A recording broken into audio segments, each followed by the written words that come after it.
এই ভদ্রলোক বহুদিন ধরে ক্ষমতায় আছেন, ধর্ম এবং রাষ্ট্র রাজনীতি দুইটাকে কন্ট্রোল করে ক্ষমতা আছেন। আজকে রাজায় রাজায় যুদ্ধ হবে, আমরা মরবো। যে দারিদ্র সীমা বাইরে যারা চলে যাচ্ছে বা চলে গেছে তারা ক্ষতিগ্রস্ত হবে, কিন্তু বাংলাদেশে কাকতালীয়ভাবে সত্য হলো দারিদ্র সীমার নিচে যারা আছে তারা অবস্থা খারাপ হয় না, কারণ তাদের রিলিফ বাড়ে, ত্রাণ বাড়ে, রেশন কার্ড বাড়ে। এই দারিদ্র সীমার লোকজন কোনো সমস্যা না, সমস্যা ছিল মধ্যবিত্তের। এই মধ্যবিত্তের অস্তিত্ব যে সমাজে স্থির হয়ে যায়, মধ্যবিত্ত কমে যায়, এই যুদ্ধ চ্যালেঞ্জ তারাই ক্ষতিগ্রস্ত হয়। ক্ষতিগ্রস্ত হবে ঢাকাবাসী, বাড়বে বাড়ি ভাড়া, বাড়বে পরিবহন খরচ। কিন্তু যে কাজ নাই, ঘরে বসে রেশন পায়, যাকে ত্রাণ দিয়ে আসেন, রাজনৈতিক প্রোপাগান্ডা করে আমরা রাজনীতিভাবে আমরা ত্রাণ দিব, রেশন কার্ড পাঠাবো, দুস্থ মাতা কার্ড পাঠাবো, তারা তো ভালো। মানে যে পরিমাণ পাঠাবে সেটা দিক তো আর এক মাস না, দারিদ্র সীমার নিচের লোকগুলো তো কোনো সমস্যা না, তারা সেটা। কিন্তু সমস্যা হলো যে আজকে আপনি দেখেন আমাদের অর্থনীতিকে আমরা ভোগের উপরে ডিপেন্ডেন্সি করে ফেলেছি। আজকে এই যুদ্ধটা করেছে আমাদের সরকার, বলতেছে যে হরুজ প্রণালী বন্ধ হয়ে গেছে, তাতে আমাদের কিছু এখন হবে না, আরো সপ্তাহখানেক 10 দিন যদি বন্ধ থাকে তাহলে ক্ষতিগ্রস্ত হবে। তার মানে স্টেটমেন্ট কিন্তু দিয়ে দিয়েছেন আমাদের মন্ত্রী সাহেব, তার মানে রিল্যাক্স মুডে আছেন। শহীদ ভাই, আপনি তো একজন সাবেক আমলা হিসাবে এই মেসেজটা যখন আপনি আপনার বস থেকে পাবেন, তখন আপনি তো হারি নাই, আপনি তো কমিটি ফর্ম করার দরকার নাই, এক্সট্রা টাস্ক ফোর্স গঠন করার দরকার নেই। এখানে তো আমার দরকার ছিল যুদ্ধ প্রস্তুতির আগে, যখন যুদ্ধের ডামামা বাজা শুরু হয়ে গেছে, যখন ট্রাম্প প্রকাশ্যে বলছে যে আমি খামেনিকে যে কোনো সময় মারতে পারি কিন্তু মারবো না, তোমাদেরকে 2 দিন সময় দিচ্ছি, 3 দিন সময় দিচ্ছি, 5 দিন সময় দিচ্ছি।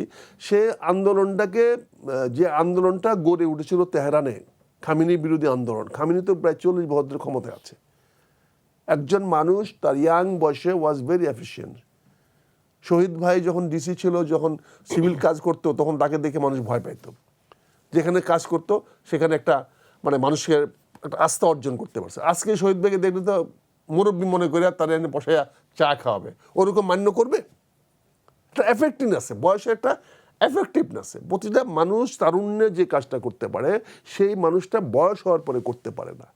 এখন এই ভদ্রলোক বহুদিন ধরে ক্ষমতায় আছেন, ধর্ম এবং রাষ্ট্র রাজনীতি দুইটাকে কন্ট্রোল করে ক্ষমতায় আছেন। এনাকে নিয়ে অনেক সমস্যা হচ্ছে, অনেক আলাপ আলোচনায় দেখা গেল যে ওনার একটা সাইকোফ্যান গড়ে উঠছে যারা তার বাইরে কথা বলতে রাজি না। যেমন আজকে যে আছে মুস্তফা কামিনীর নামে আজকে স্লোগান উঠছে, যে ধর্মীয়তে বাপের সন্তান হওয়ার কথা না। চিজি আইসক্রিমের সাথে ভেলভেটি কেকের মিশ্রণে পোলার রেড ভেলভেট আইসক্রিম, মন ভালো থাক।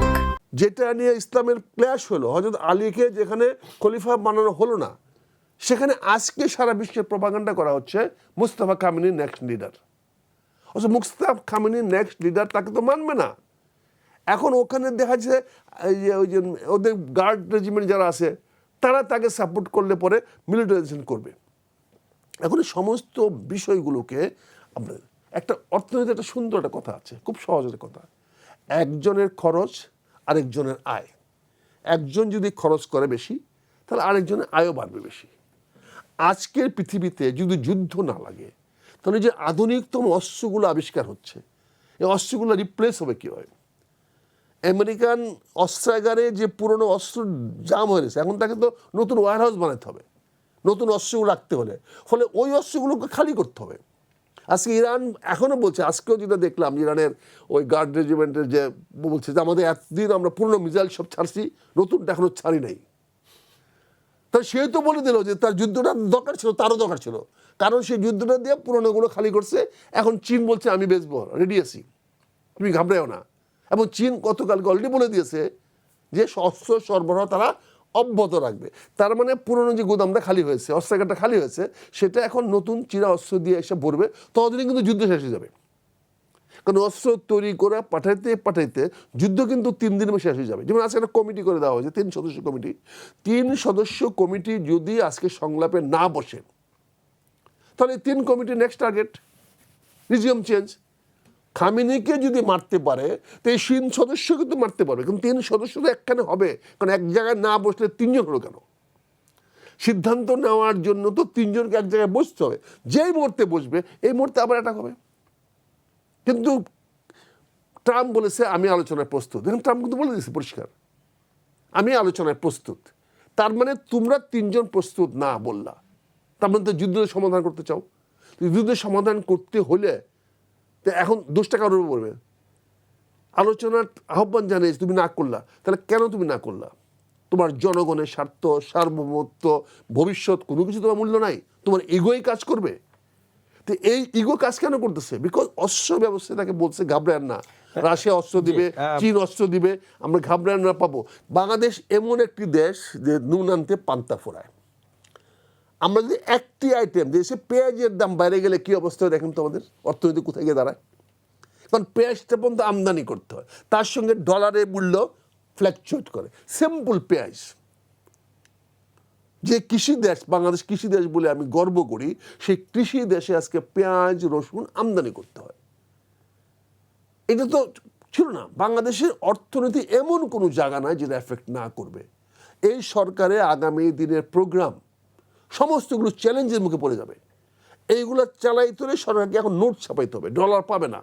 রেমিটেন্স অন্তত পক্ষে সিধা হিসাব 10 থেকে 15% কমে যাবে আগামী সপ্তাহের মধ্যে। এটা নিয়ে পরিসংখ্যান নিতে হবে না, এটা নিয়ে কোনো পরিসংখ্যান নেই। কারণ যে ছেলে টাকা পাঠাইতো সে ধর ইনসিকিউর, সে টাকাটা এখন পাঠাবে না। সৌদি আরবের ছেলেটা এখন নিজের টাকা দরকার আছে, সে বাড়িতে টাকা পাঠাবে না। দুহারের ছেলে টাকা পাঠাবে না, কাতারের ছেলে টাকা পাঠাবে না, কারণ সে টাকাটা এখন ধরে রাখবে। কেন ধরে রাখবে? যে তার নিজের জীবনটা ওখানে অনিশ্চয়তার মধ্যে আছে। তার মানে 10 to 15% যখন ফল করবেন, তখন এই শর্টফলটা আপনি করতে কভার করবেন। IMF তো আপনার টাকা দিবেন এখন, ওয়ার্ল্ড ব্যাংক তো বলবে আমরা এখন এই তোমাকে নিয়ে ব্যস্ত না, আমরা এখন ওইটা আছি। কাজে বাংলাদেশের অপরিসীম ক্ষতির মুখে পড়বো আমরা। এখন হয় কি, আমাদের সাস্টেনিং ক্যাপাসিটি, সহ্য করার ক্ষমতা আমাদের অনেক বেশি। আমরা এমন একটা জাত, আমরা পিঠে কিলাইলে পেটে দিলে আমরা মেনে নেই। ফলে আমাদের হয় কি, এখন 3 বেলা অনেকে খাইতে পারে না। এই দারিদ্র সমান বলছেন, ওনাকে তো অনেকে আপনার দারিদ্র লোক কোথায় পেলেন? কিন্তু বাংলাদেশের দারিদ্র সীমার নিচে বাস করছে মানুষ যে কি পরিমাণ বাড়তেছে। এটা গ্রামে গঞ্জে যান, ঢাকায় দেখেন, আপনি বিভিন্ন রেস্টুরেন্ট এখন রাস্তায় যে খাবার দেয়, আপনি দেখেন কি হারে লাইন বল, তেজগা দেখেন খাবার দিতে